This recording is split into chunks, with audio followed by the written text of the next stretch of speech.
আসসালামু আলাইকুম।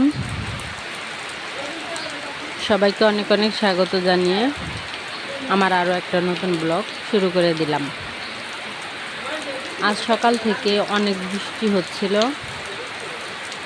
তাই ভাবলাম একটু ভিডিও করে নিই, তোমাদের সাথে শেয়ার করি। আমাদের টিনের ঘরের টিনের চাল ঝিমঝিম খুব সুন্দর শব্দ হচ্ছিল, যে অনেক বৃষ্টি পড়তেছিল। তারপর বৃষ্টি থেমে গেছে। থেমে যাওয়ার পর আমাদের বাসায় আজকে অনেক মেহমান আসছিল। আমার আমার ভাতিজার মানে শ্বশুরবাড়ি থেকে তাদের সবাইকে দাওয়াত দেওয়া হয়েছিল আর কি। ঈদের পরে, ঈদের তৃতীয় দিন সবাই দাওয়াত খেতে আসছে অনেক মানুষ। তো অনেকে বললো যে আম ভর্তা খাবো আমরা সবাই। গাছে অনেকগুলো আম ছিল, তো আমরা আমগুলো পেড়ে নিয়ে আসলাম।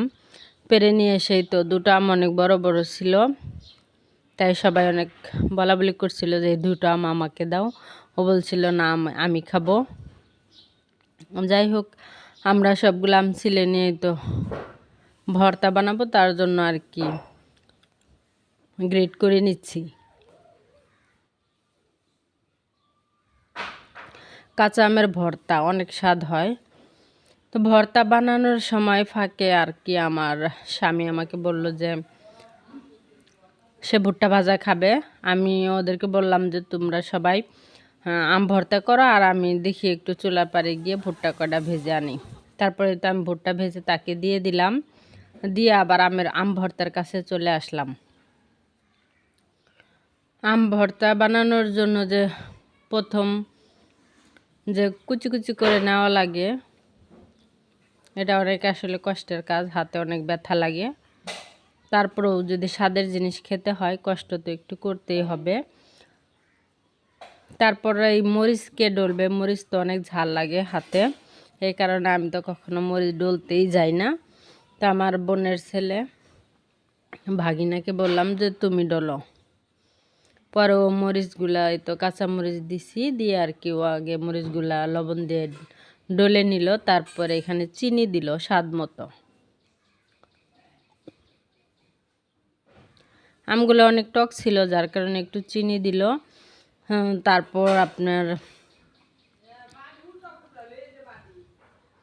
একটু মাখিয়ে নিল ভালো করে, লবণ, কাঁচামরিচ আর চিনি। তারপর দিল এই তো কাসুন্দি দিয়ে তারপর আরও ভালোভাবে মাখিয়ে নিচ্ছে।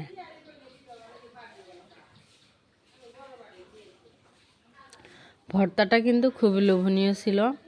আর আমি তো আসলে সব কটা ভিডিও করে নিই, চারপাশে অনেক লোকজন ছিল ভর্তা খাওয়ার জন্য।